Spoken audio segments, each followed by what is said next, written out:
Prezident dnes odmietol vymenovať ústavných sudcov, ešte predtým ale ústavný súd odmietol na žiadosť prezidenta výklad ústavy. Preto v tejto situácii úplne rozumiem rozhodnutiu pána prezidenta, aj keď pravdepodobne na to budú rôzne názory. Od kauzy nevymenovania doktora Čenteša na pozíciu generálneho prokurátora rôzne rozhodnutia ústavného súdu spôsobili situáciu, že jednoducho nemáme jasno v tom, aké sú kompetencie prezidenta pri vymenovávaní sudcov ústavného súdu.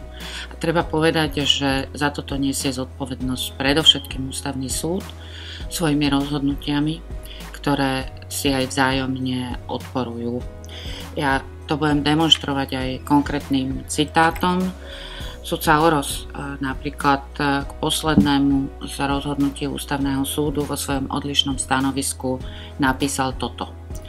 Považujem v záujme svojej profesionálnej cti za potrebné dištancovať sa od rozhodnutia, ku ktorému mám zásadné výhrady, keďže sa v ňom nachádza príliš málo presvedčivej ústavnoprávnej argumentácie a naopak neprimerane veľa politiky. Preto strana Most Híd je presvedčená o tom, že túto situáciu môže vyriešiť len novela ústavy a navrhujeme takúto novelu, ktorej podstatou je, aby sa vyriešili kompetenčné spory medzi prezidentom a parlamentom a zároveň, aby sa zabránilo tomu, aby jedna politická garnitúra mohla ovládnuť väčšinu ústavného súdu. Náš návrh, ktorý sme predstavili verejnosti, spočíva v tom, že sa zvýši počet sudcov ústavného súdu na 15, 5 z nich bude voliť parlament, 5 vymenovávať prezident a 5 voliť súdna rada.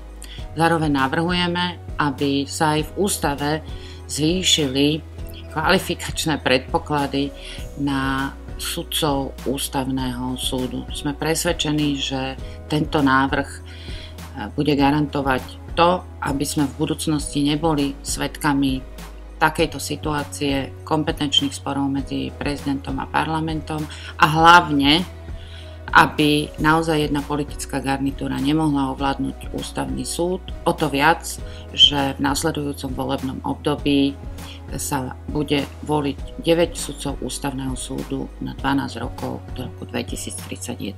Náš návrh novely ústavy je súčasťou protikorupčného balíčka Mostu Híd a tento návrh predložíme v parlamente bez ohľadu na to, či budeme po voľbách vo vláde alebo v opozícii.